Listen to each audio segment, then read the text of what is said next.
ഞാൻ ഡോക്ടർ ദീപ ദീപക് അശ്വിനി ഹോസ്പിറ്റലിലെ consultant സൈക്കാട്രിസ്റ്റായിട്ട് work ചെയ്യുന്നു. ഇപ്പോൾ സമകാലികമായി വളരെയധികം ചർച്ച ചെയ്തുകൊണ്ടിരിക്കുന്ന ഒരു വിഷയമാണല്ലോ കുട്ടികളിലും കൗമാരപ്രായക്കാരിലും ഉണ്ടാകുന്ന അക്രമവാസന. അപ്പോൾ ഈ അക്രമവാസനയുടെ ഒരു മാനസിക ആരോഗ്യപരമായ കാഴ്ചപ്പാട് അല്ലെങ്കിൽ ഒരു മെൻ്റൽ ഹെൽത്ത് പെർസ്പെക്റ്റീവ്, അതിനെപ്പറ്റിയാണ് ഞാനിപ്പോൾ സംസാരിക്കാൻ പോകുന്നത്. അപ്പം നമുക്കറിയാം, കുറച്ച് നാളായി കേരളത്തിൽ നടന്നുകൊണ്ടിരിക്കുന്ന സംഭവ വികാസങ്ങളെ നമ്മൾ വിശകലനം ചെയ്യുകയാണെങ്കിൽ വളരെയധികം പേടിപ്പിക്കുന്ന ഒരു സാഹചര്യം, അതായത് നമ്മുടെ നാട് ഒരു വലിയ വിപത്തിൽ അകപ്പെട്ട് പോയിരിക്കുകയാണോ എന്ന് തോന്നുന്ന രീതിയിലുള്ള സംഭവങ്ങളാണ് നടന്നുകൊണ്ടിരിക്കുന്നത്.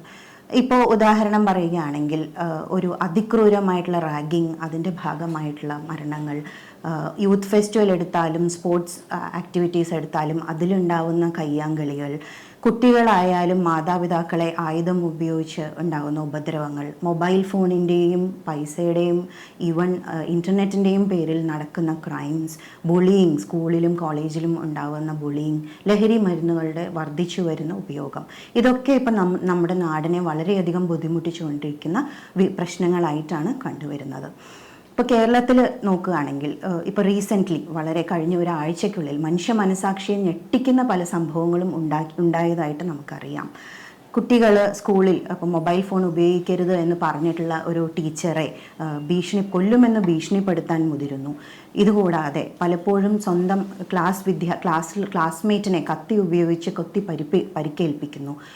ക്ലാസ് ബുള്ളിയിങ്, സിമ്പിളായിട്ടുള്ളൊരു ക്ലാസ് ബുള്ളിയിങ് പലപ്പോഴും ആത്മഹത്യയിൽ കലാശിക്കുന്നു. ഇതിനൊന്നും പോരാണ്ട് ഗ്യാങ് വാർ മേഡേഴ്സും അതിനെ സോഷ്യൽ മീഡിയയിൽ പബ്ലിക്കായിട്ട് ത്രെറ്റ്സ് അല്ലെങ്കിൽ ഭീഷണികൾ ഉയർത്തുന്ന സംഭവം വരെ ഈ കഴിഞ്ഞ ആഴ്ച നമ്മുടെ കൊച്ചു കേരളത്തിൽ ഉണ്ടായിട്ടുണ്ട്. ഇത് മാനസികാരോഗ്യ സ്റ്റാറ്റിസ്റ്റിക്സ് അല്ലെങ്കിൽ മെൻ്റൽ ഹെൽത്ത് സ്റ്റാറ്റിസ്റ്റിക്സ് നോക്കുകയാണെങ്കിൽ ഈ അക്രമവാസന മാത്രമല്ല, സൂയിസൈഡ് അറ്റംപ്റ്റ്സും ഡിവോഴ്സ് റേറ്റ്സും ലഹരി മരുന്നുകളുടെ ഉപയോഗത്തിൻ്റെ റേറ്റ്സും എല്ലാം തന്നെ കേരളത്തിൽ നാഷണൽ ആവറേജിനേക്കാളും വളരെ കൂടുതലാണെന്നാണ് നിൽക്കുന്ന ഈ അവസ്ഥ. അപ്പോൾ ഇതുകൊണ്ട് നമ്മൾ മനസ്സിലാക്കേണ്ടത് എന്താണ്? കേരളം ഒരു മാനസിക ആരോഗ്യത്തെ സംബന്ധിച്ച് നോക്കുകയാണെങ്കിൽ മലയാളിയുടെ മാനസികാരോഗ്യം തകർന്നുകൊണ്ടിരിക്കുകയാണോ? ഇതാണോ നമ്മൾ ഈ സിറ്റുവേഷനിൽ മനസ്സിലാക്കേണ്ടത്? അപ്പം നമ്മുടെ നാട്ടിലെ ജനറലി കുട്ടികളുടെയും കൗമാരപ്രായക്കാരുടെയും മാനസികാരോഗ്യ നില തകർന്നുകൊണ്ടിരിക്കുകയാണെങ്കിൽ അതിനുള്ള പ്രതിവിധി എന്താണ്? ഇപ്പോൾ ഏതൊരു രോഗമായാലും സമൂഹത്തിൽ പടർന്നു പിടിച്ചുകൊണ്ടിരിക്കുന്ന സമയത്ത് അതിനുള്ള പ്രതിവിധിയുടെ ആദ്യത്തെ സ്റ്റെപ്പ് അല്ലെങ്കിൽ ഇനീഷ്യൽ സ്റ്റെപ്പ് എന്താണെന്ന് ചോദിച്ചാൽ പബ്ലിക് അവെയർനെസ്, അല്ലെങ്കിൽ ഒരു രോഗം ഉണ്ട് എന്നല്ല, രോഗത്തെക്കുറിച്ചുള്ള അവബോധം ജനങ്ങളുടെ ഇടയിൽ സമൂഹത്തിൽ ഉണ്ടാക്കിയെടുക്കുക അല്ലെങ്കിൽ പബ്ലിക് അവെയർനെസ് ജനറേറ്റ് ചെയ്യുക എന്നുള്ളതാണ് ഏതൊരു രോഗം തടയുന്നതിനും അല്ലെങ്കിൽ പ്രിവെൻറ്റ് ചെയ്യുന്നതിനുമുള്ള ഏറ്റവും പ്രധാനപ്പെട്ട ഘടകമായിട്ട് എനിക്ക് തോന്നിയിട്ടുള്ളത്.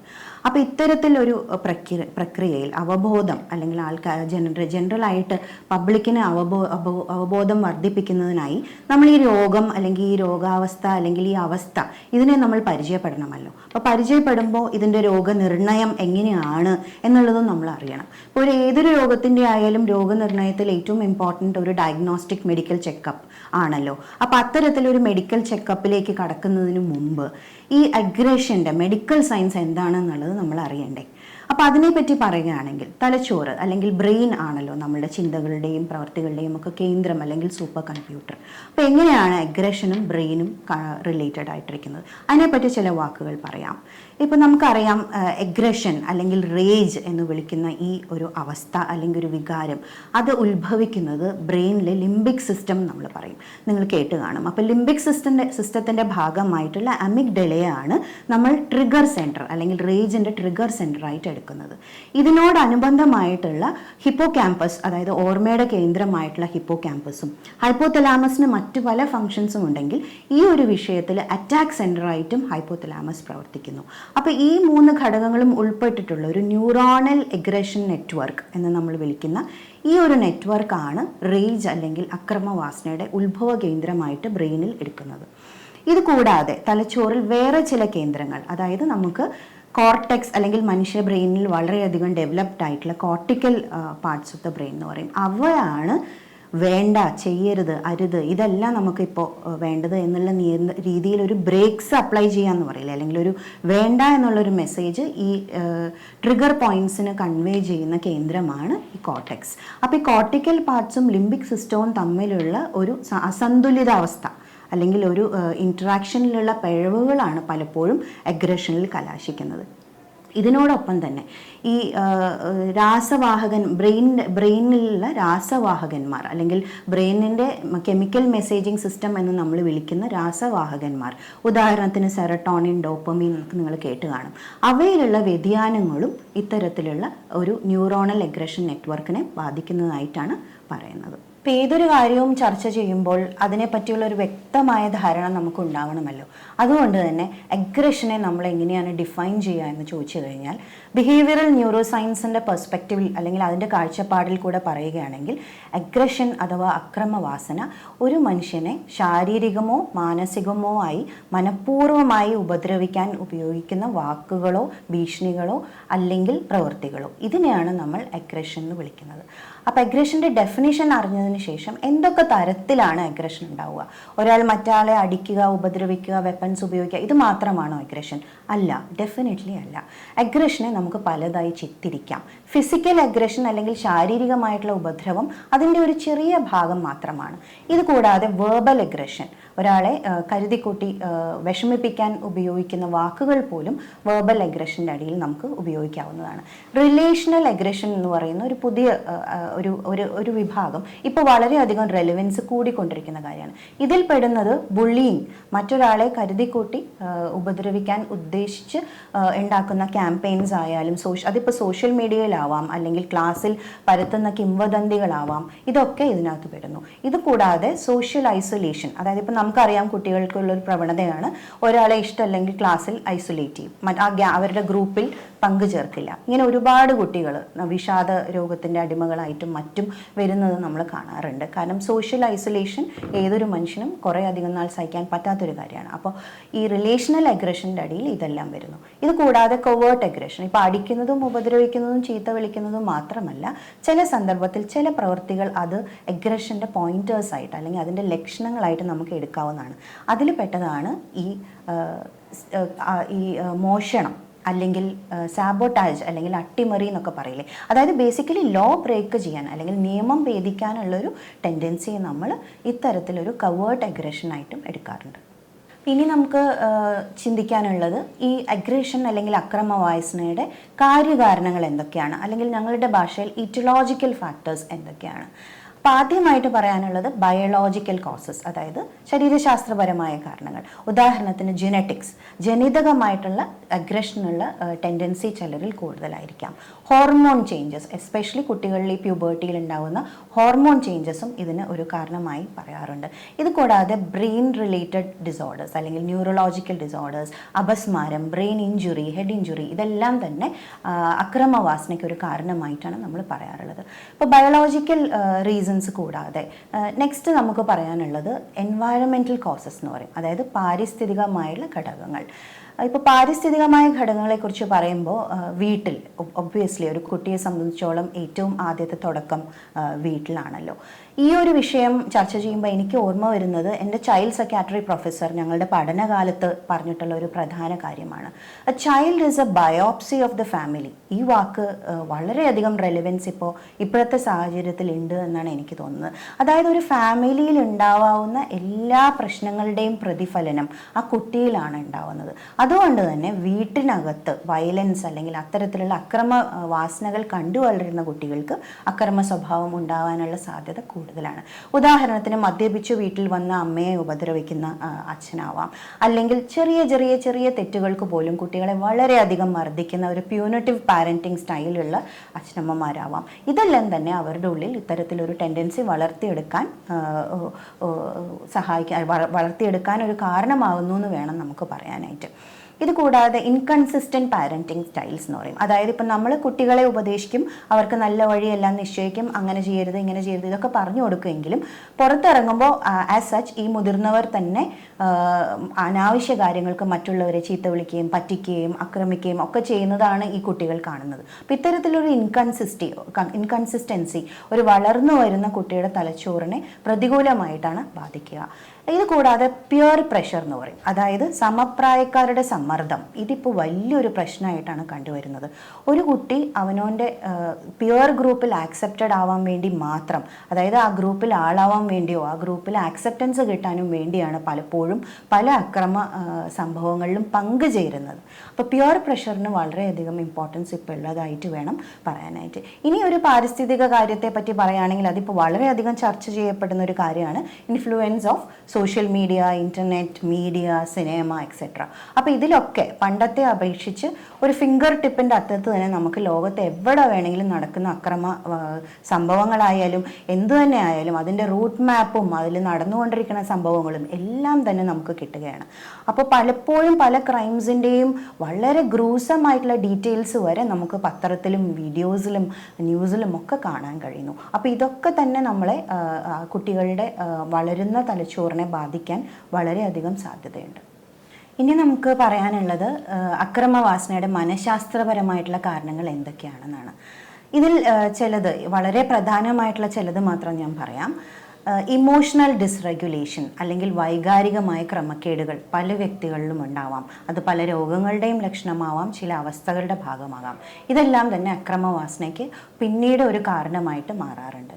ഇത് കൂടാതെ ലോ ഫ്രസ്ട്രേഷൻ ടോളറൻസ് എന്ന് പറയും, അതായത് കുറഞ്ഞ നിരാശാ സഹിഷ്ണുത. ഇപ്പോൾ പണ്ടത്തെ കാലത്തെ പോലെയല്ല, ഇപ്പോൾ കുട്ടികൾക്ക് ചെറിയ ചെറിയ ചെറിയ ഡിസപ്പോയിൻമെൻറ്റ്സ് പോലും താങ്ങാൻ പറ്റുന്നില്ല. തോൽവി എങ്ങനെയാണ് അതിനെ ഡീൽ ചെയ്യേണ്ടതെന്ന് അറിയില്ല. പലപ്പോഴും നിരാശയാണ് വീണ്ടും വിദ്വേഷമായി മാറി അക്രമവാസനയായിട്ട് മാറുന്നത്. അപ്പോൾ ലോ ഫ്രസ്ട്രേഷൻ ടോളറൻസ് എന്നൊരു പ്രധാന ഘടകമായിട്ടാണ് എനിക്ക് തോന്നുന്നത്. ഇത് കൂടാതെ ബേസിക്കലി വേറൊരു പ്രശ്നം നമ്മൾ കണ്ടുവരുന്നത് പുവർ കോപ്പിംഗ് സ്കിൽസ് എന്ന് പറയും. അതായത് ഇപ്പോൾ ഒരു മനുഷ്യന് ജീവിതത്തിൽ പ്രശ്നമില്ലാത്ത ആൾക്കാരുണ്ടാവില്ല, കുട്ടികളുടെ കാര്യം അത് തന്നെ. ദൈനംദിന ജീവിതത്തിൽ ഒരുപാട് പ്രശ്നങ്ങൾ നമ്മൾ നേരിടേണ്ടി വരും. അപ്പോൾ ഇതിനെയൊക്കെ നമ്മൾ എങ്ങനെ അത് മാനസികം പ്രശ്നങ്ങളാവുമ്പോൾ അതിനെ നമ്മൾ എങ്ങനെ നേരിടും, അതിനെയാണ് കോപ്പിംഗ് സ്ട്രാറ്റജീസ് അല്ലെങ്കിൽ ഡിഫൻസ് മെക്കാനിസംസ് എന്ന് പറയുക. അപ്പോൾ ഇത്തരത്തിൽ ഒരു ഫെയിലിയർ അല്ലെങ്കിൽ ഒരു തോൽവി, അതിനെ നമ്മൾ പണ്ടൊക്കെ ഇപ്പോൾ ഒരു എക്സാമിൽ എന്തെങ്കിലും മാർക്ക് കുറയുക അല്ലെങ്കിൽ നമ്മൾ വിചാരിച്ച അത്ര കാര്യങ്ങൾ നടക്കുകയോ ചെയ്തില്ലെങ്കിൽ അതിൻ്റെ വിഷമവും ദേഷ്യവും തീർക്കാനായിട്ട് ജിമ്മിൽ പോകുന്നവരുണ്ട്, വർക്കൗട്ട് ചെയ്യാൻ പോകുന്നവരുണ്ട്, അല്ലെങ്കിൽ സ്പോർട്സിന് പോകുന്നവരുണ്ട്, ഡാൻസ് അല്ലെങ്കിൽ പാട്ട്, ഇങ്ങനെ പല വഴികളിലൂടെ ഈ വിഷമത്തെ മാറ്റിയെടുക്കും. ഇത്തരത്തിലൊരു ഡിഫൻസ് മെക്കാനിസം ഇപ്പോൾ നമ്മുടെ കുട്ടികളുടെ ഇടയിൽ അന്യം നിന്ന് പോകണമെന്ന് വേണമെങ്കിൽ നമുക്ക് പറയാം. അതും ഇത്തരത്തിലൊരു അക്രമവാസന കൂട്ടുന്നതിന് പ്രധാന കാരണം വഹിക്കുന്നുണ്ട്. ഇത് കൂടാതെ ഹൈ റിസ്ക് ബിഹേവിയേഴ്സ്, അതായത് റിസ്ക് ടേക്കിംഗ് ബിഹേവിയേഴ്സ് എന്ന് പറയും. അതായത് കൗമാരപ്രായക്കാരെ പറ്റി നമുക്കറിയാം, അവർക്ക് എപ്പോഴും സ്പീഡിൽ വണ്ടി ഓടിക്കണം, ഫാസ്റ്റായിട്ട് കാര്യങ്ങൾ നടക്കണം, റിസ്ക് എടുക്കണം, അഡ്വെഞ്ചേഴ്സ് വേണം. ഇപ്പോൾ ഒരു അങ്ങനത്തെ അഡ്വെഞ്ചർ സ്പോർട്സ്, ഇതെല്ലാം വളരെ പ്രിയമുള്ളൊരു കാലഘട്ടമാണ് ഈ കൗമാരപ്രായക്കാർ.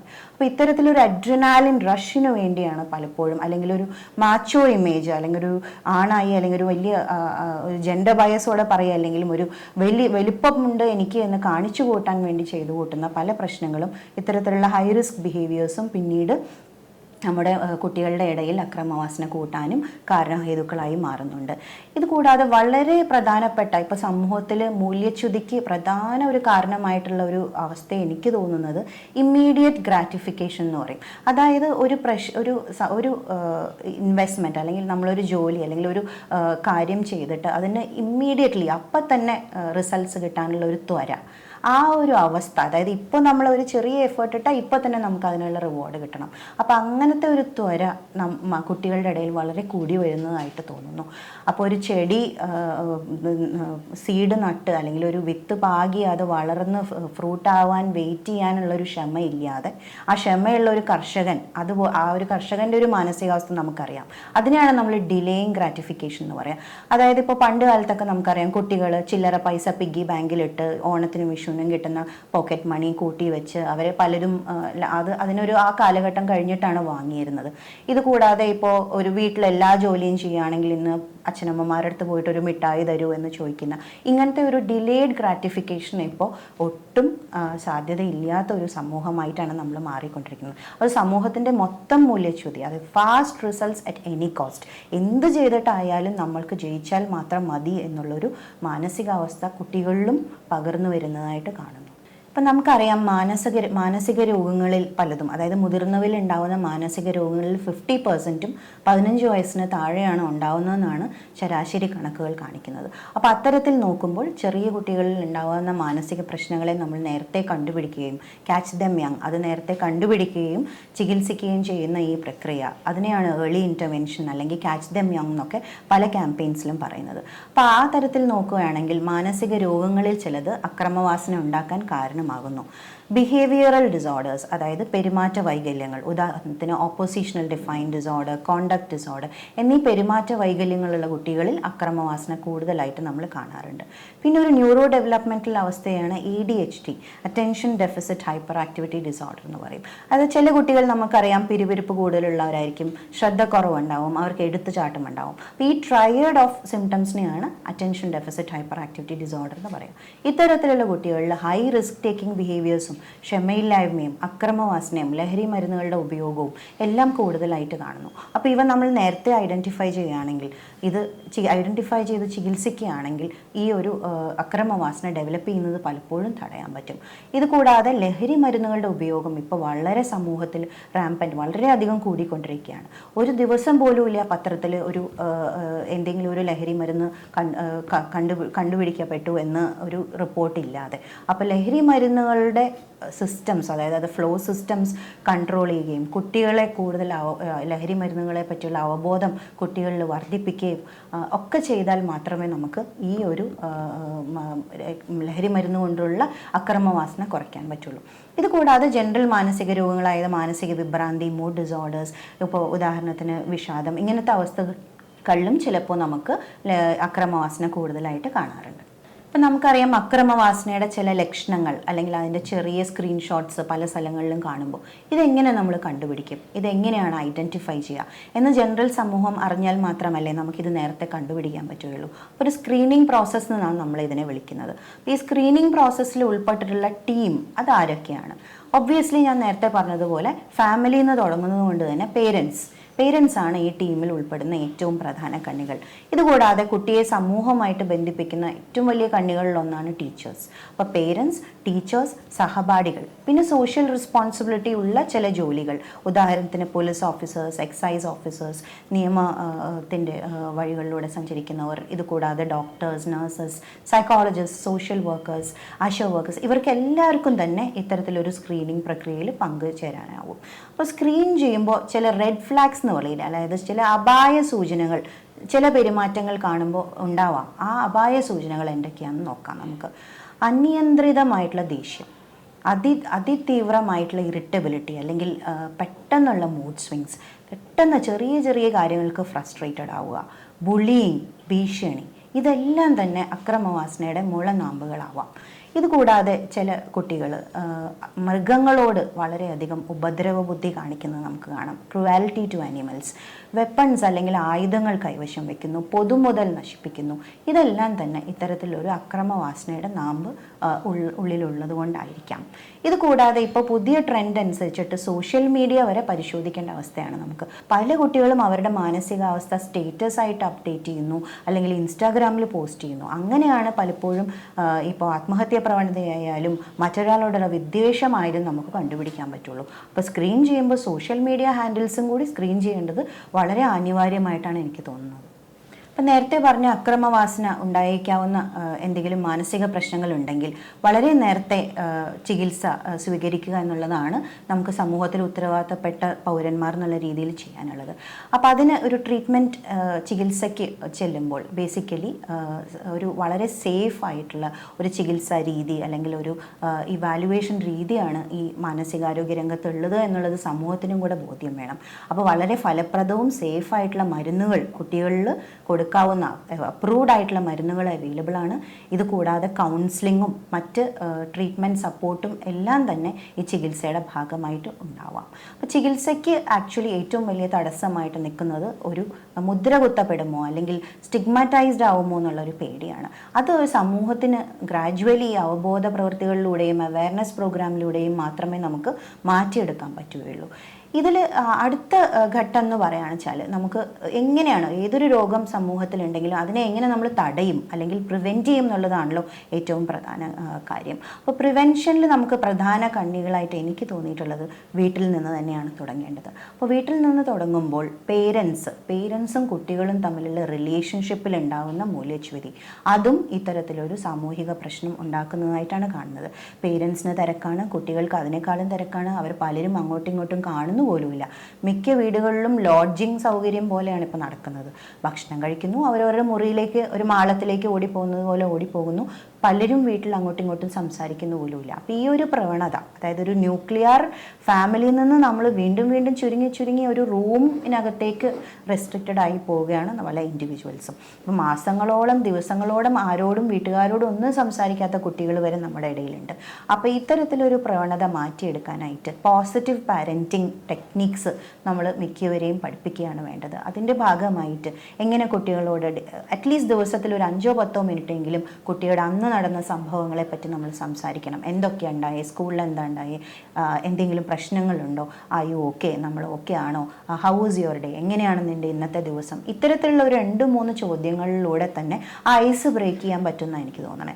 ഇന്ന് പഠിച്ചില്ലേ, ഇന്നൊന്നും ചെയ്തില്ലേ, ഇന്ന് അങ്ങനത്തെ കാര്യങ്ങൾ, ട്യൂഷൻ പോയില്ലേ, ഇങ്ങനത്തെ വാക്കുകളിലേക്ക് മാത്രം റെസ്ട്രിക്റ്റഡ് ആയി പോവുകയാണ് ഇപ്പോൾ അച്ഛനമ്മമാരും കുട്ടികളും തമ്മിലുള്ള ഇൻട്രാക്ഷൻ. അപ്പോൾ ഇത് മാറ്റിയെടുക്കണം. ഇത് കൂടാതെ ഈ തരത്തിലുള്ള അവെയർനെസ്, അതായത് മാതാപിതാക്കൾക്ക് കൂടുതൽ ഈ മാനസിക പ്രശ്നങ്ങളെ പറ്റിയുള്ള അവെയർനെസ് ഉണ്ടാക്കുന്നതും വളരെ ആവശ്യകരമായിട്ടാണ് എനിക്ക് തോന്നുന്നത്. രണ്ടാമത്തെ ഘടകം എന്ന് പറഞ്ഞു വരുമ്പോൾ നമുക്ക് സ്കൂളിൽ വെച്ചാണ്. ഇപ്പോൾ സ്കൂളിൽ ഒരു പ്രധാന പ്രശ്നം ഇന്നത്തെ സമൂഹത്തിൽ ഉണ്ടാകുന്നത് ടീച്ചേഴ്സിന് ധൈര്യമായിട്ട് കുട്ടികളെ ഒന്നും ചീത്ത പറയാൻ പോലും പറ്റില്ല. അത് അടുത്ത ദിവസം ഒരു ഹ്യൂമൻ റൈറ്റ്സ് വയലേഷൻ ആയിട്ടോ അല്ലെങ്കിൽ ഒരു ക്രൈമായിട്ടോ ലോ വയലേഷൻ ആയിട്ടാണ് കാണപ്പെടുന്നത്. അപ്പോൾ കുട്ടികളാണ് ആക്ച്വലി സമൂഹത്തെയും കുട്ടികളെ ടീച്ചർമാരാണ് ആക്ച്വലി കുട്ടികളെ സമൂഹത്തെയും ബന്ധിപ്പിക്കുന്ന ഏറ്റവും വലിയ കണ്ണികൾ എന്നാണ് എനിക്ക് തോന്നുന്നത്. അപ്പോൾ ടീച്ചേഴ്സിന് ഈ പ്രശ്നങ്ങളൊക്കെ, മാനസിക പ്രശ്നങ്ങളെക്കുറിച്ചുള്ള കൂടുതലായിട്ടുള്ള ട്രെയിനിങ്, അവബോധ പരിപാടികൾ, ഇതുകൂടാതെ അവർക്ക് ഒരു പ്രശ്നമുണ്ടെങ്കിൽ സ്വതന്ത്രമായി ധൈര്യമായിട്ട് ഇത് നേരിടാനും ആ പ്രശ്നം തുടർന്ന് പരിഹരിക്കാനുള്ള ശ്രമങ്ങൾ നടത്താനുമുള്ളൊരു സപ്പോർട്ട് അതും കൂടെ ആവശ്യമാണ്. റാദർ എംപവർ ദ ടീച്ചേഴ്സ് എന്ന് വേണമെങ്കിൽ നമുക്ക് ഈ കാര്യത്തിൽ പറയാം. ഇതിനായിട്ട് പലപ്പോഴും ഈ പാരൻറ്റ് ടീച്ചേഴ്സ് അസോസിയേഷൻ പോലെയുള്ള ബോഡീസാണ് ഈ friction between parents and teachers കുറയ്ക്കാനായിട്ട് വളരെയധികം സഹായിക്കുക. ഇതുകൂടാതെ കുട്ടികളും ഒരു പ്രധാന കണ്ണികളാണെന്ന് വേണമെങ്കിൽ പറയാം. കുട്ടികൾക്കിടയിൽ മാനസിക പ്രശ്നങ്ങളെക്കുറിച്ചുള്ള അവബോധം, ക്ലാസ്സുകൾ, അവരെ സെൻസിറ്റൈസ് ചെയ്യുന്നതും ഒക്കെ നമുക്ക് വളരെ ഉപയോഗപ്രദമായിരിക്കും. ഇപ്പോൾ ലഹരി വിരുദ്ധ ക്യാമ്പയിൻസ് നമുക്ക് നമ്മുടെ നാട്ടിൽ അറിയാം. അതിൽ പലതും സ്റ്റുഡൻറ് പോലീസ് കാഡറ്റ്സ് എന്ന് പറഞ്ഞൊരു സംഭവമുണ്ട്. അത് നിങ്ങൾക്ക് അറിയുമായിരിക്കാം. കുട്ടികൾക്കിടയിൽ നിന്ന് ചിലരെ നമ്മൾ തിരഞ്ഞെടുത്ത് അവരെ ട്രെയിൻ ചെയ്ത് ലഹരി മരുന്ന് ഉപയോഗിക്കുന്ന സഹപാഠികളെയും സ്കൂളിലുള്ള മറ്റ് വിദ്യാർത്ഥികളെയും ഐഡൻറ്റിഫൈ ചെയ്യാൻ സഹായിക്കുന്നു. അപ്പം ഇങ്ങനത്തെ ഒരു കോൺസെപ്റ്റ് ഈ അക്രമവാസനയുടെ കാര്യത്തിലായാലും മറ്റ് മാനസിക പ്രശ്നങ്ങളുടെ കാര്യത്തിലായാലും നമുക്ക് കൊണ്ടുവരാവുന്നതാണ്. അപ്പോൾ സ്റ്റുഡൻസിനെ നമുക്ക് കൂടുതൽ ഇതിലേക്ക് ഉൾപ്പെടുത്തുന്നതും സഹായിക്കും. ഇനി ലാസ്റ്റായിട്ട്, ഏറ്റവും ലീസ്റ്റ് അല്ല പക്ഷേ ഇപ്പോഴത്തെ ഏറ്റവും വലിയ സമകാലിക പ്രശ്നം എന്നുള്ള രീതിയിലുള്ളത് മീഡിയയുടെ പങ്ക് എന്താണ് ഇതിൽ? അപ്പം നമുക്കറിയാം, വളരെ പണ്ട് കാലത്തൊക്കെ സിനിമകളിൽ നായകന്മാരെന്തെങ്കിലും അപരാധം അല്ലെങ്കിൽ ഒരു കുറ്റകൃത്യം നടക്കുകയാണെങ്കിൽ ലാസ്റ്റ് അവർ ജയിലിലേക്ക് പോകും. അങ്ങനെ നമ്മൾ പലപ്പോഴും കണ്ണീരോടുകൂടിയാണ് തിയേറ്ററുകളിൽ നിന്ന് ഇറങ്ങാറ്. എന്നാൽ നേരെ മറിച്ച് ഇപ്പോൾ നടക്കുന്നത് എന്താ വെച്ചാൽ, എന്ത് കുറ്റകൃത്യം ചെയ്താലും അതിൽ നിന്ന് രക്ഷപ്പെടുന്ന ഫ്രീ ആയിട്ട് നടക്കുന്ന നായകന്മാരെ ഗ്ലോറിഫൈ ചെയ്യുന്നൊരു കാലഘട്ടമാണ് നമുക്കുള്ളത്. അപ്പോൾ ഇത് പ്രോബബ്ലി സമൂഹത്തിലേക്ക് ഒരു നെഗറ്റീവ് ഇൻഫ്ലുവൻസ് എന്നുള്ള രീതിയിൽ ആക്ട് ചെയ്യാൻ പറ്റും. എന്നുവെച്ചിട്ട് എല്ലാ സിനിമയിൽ കാണിക്കുന്ന എല്ലാം മോശമാണെന്നോ എന്നല്ല ഞാൻ ഉദ്ദേശിക്കുന്നത്. സിനിമയായി മാത്രം കാണാൻ നമ്മൾ കുട്ടികളെ പഠിപ്പിക്കണം. അതിൽ കാണുന്ന ഇമാജിനറി കാര്യങ്ങൾ അത് വച്ച് നമ്മൾ ജീവിതത്തിലേക്ക് എടുക്കാൻ ശ്രമിക്കരുത് എന്നുള്ളൊരു മെസ്സേജും കൂടെ നമ്മൾ കുട്ടികൾക്ക് കൊടുക്കേണ്ടതുണ്ട്. പിന്നെ എങ്ങനെയാണ് നമ്മൾ ഈ സിനിമയുടെയും മീഡിയയുടെയും അതിപ്രസരം കുട്ടികളിൽ നിന്ന് തടയുന്നത്? അത് നമ്മൾ പേരൻസ് അല്ലെങ്കിൽ സമൂഹം അതിനുവേണ്ടി എന്തൊക്കെ ചെയ്യണം? ഇപ്പോൾ ഉദാഹരണം പറയുകയാണെങ്കിൽ, വീട്ടിൽ അൺലിമിറ്റഡ് വൈഫൈയും അൺലിമിറ്റഡ് സ്ക്രീൻ ടൈമും ഇതെല്ലാം നമ്മൾ കട്ട് ചെയ്യണം. കുട്ടികൾ എന്താണ് കാണുന്നതെന്ന് പോലും പലപ്പോഴും പേരൻസ് അറിയുന്നില്ല. ജസ്റ്റ് ഒരു ബ്രൗസിങ് ഹിസ്റ്ററി നോക്കിയാൽ അവരെന്തൊക്കെയാണ് കാണുന്നത് അത് ചെക്ക് ചെയ്യാൻ പോലും പല പേരൻസിനും സമയം ഉണ്ടാവുന്നില്ല. നോക്കിയാൽ തന്നെ അവരെന്താ നോക്കുന്നത്, എന്താ കാണുന്നതെന്ന് നമുക്ക് അറിയാൻ പറ്റും. പിന്നെ പാരൻറ്റ് കൺട്രോൾ ആപ്സ് അല്ലെങ്കിൽ പാരൻ്റൽ കൺട്രോൾ ബട്ടൺസ് ഉണ്ട് എന്ന് ഞാൻ പലപ്പോഴും പറഞ്ഞു കൊടുത്തിട്ടാണ് ചില പേരൻസൊക്കെ അറിയുന്നത്. അപ്പോൾ ഇത്തരത്തിലുള്ള പാരൻ്റൽ കൺട്രോൾ ഓപ്ഷൻസ് നിങ്ങൾ ഉപയോഗിക്കണം. വീട്ടിൽ നിന്ന് ജോലിക്ക് പുറത്തു പോകുന്ന അച്ഛനമ്മമാർ ഈ പാരൻ്റൽ കൺട്രോൾ ആക്ടിവേറ്റ് ചെയ്തിട്ട് മാത്രമാണ് വീട്ടിൽ നിന്ന് പോകാൻ പാടുള്ളൂ. അപ്പോൾ അങ്ങനെ വരുമ്പോൾ കുട്ടികൾ ആക്സസ് ചെയ്യുന്ന media content, social media content എല്ലാം തന്നെ നമുക്ക് റെസ്ട്രിക്റ്റ് ചെയ്യാൻ പറ്റും. ഇത് കൂടാതെ എപ്പോഴും സ്ക്രീൻ ടൈമിന് വേണ്ടി സമയം ചെലവഴിക്കാതെ അതിൻ്റെ സമയം കുറച്ച് കുട്ടികളെ കൂടുതലായിട്ട് റെക്രിയേഷണൽ ആക്ടിവിറ്റീസ്, ഉദാഹരണത്തിന് അന്യം നിന്ന് പോകുന്ന പുസ്തകങ്ങളും ലൈബ്രറികളും ഒക്കെ വീണ്ടും ഉണർത്തിക്കൊണ്ടുവരിക വളരെ ആവശ്യമാണ്. ഇത് കൂടാതെ മറ്റു ഹോബീസ്, സ്പോർട്സ് അല്ലെങ്കിൽ അതിനൊക്കെ തന്നെ പ്രായോഗികമായിട്ട് പ്രാധാന്യം കൂടുതൽ കൊടുക്കുകയാണെങ്കിലും ഒരു പരിധി വരെ ഈ പ്രശ്നം നമുക്ക് തടയാൻ പറ്റും. ആസ് എ കൺക്ലൂഡിങ് റിമാർക്ക് എനിക്ക് ഊന്നി പറയാനുള്ള ഒരു കാര്യം ഇതാണ്: കുട്ടികൾ ചുറ്റുമുള്ള പ്രശ്നങ്ങളെല്ലാം ഒപ്പിയെടുക്കുന്ന ബ്ലോട്ടിംഗ് പേപ്പർ പോലെയാണ്. അതുകൊണ്ട് തന്നെ സമൂഹത്തിലുള്ള ജനറൽ ആയിട്ടുള്ള മൂല്യച്യുതിയാണ് അവരിലും പ്രതിഫലിക്കുന്നത്. അപ്പോൾ ഉത്തരവാദിത്തപ്പെട്ട പൗരന്മാർ എന്നുള്ള നിലയ്ക്ക് നമുക്കുള്ളിലേക്ക് തന്നെ ഒന്ന് സെൽഫ് അനലൈസ് ചെയ്തിട്ട് വേണം ഇതിൻ്റെ ഒരു പ്രോബ്ലം എങ്ങനെ സോൾവ് ചെയ്യാമെന്നുള്ളത് ചിന്തിക്കാൻ. അപ്പോൾ transform yourself to transform the society എന്ന് പറയില്ലേ, അതാണ് ഈ ഒരു സന്ദർഭത്തിൽ എനിക്കൊരു ടേക്ക് ഹോം മെസ്സേജ് ആയിട്ട് പറയാനുള്ളത്.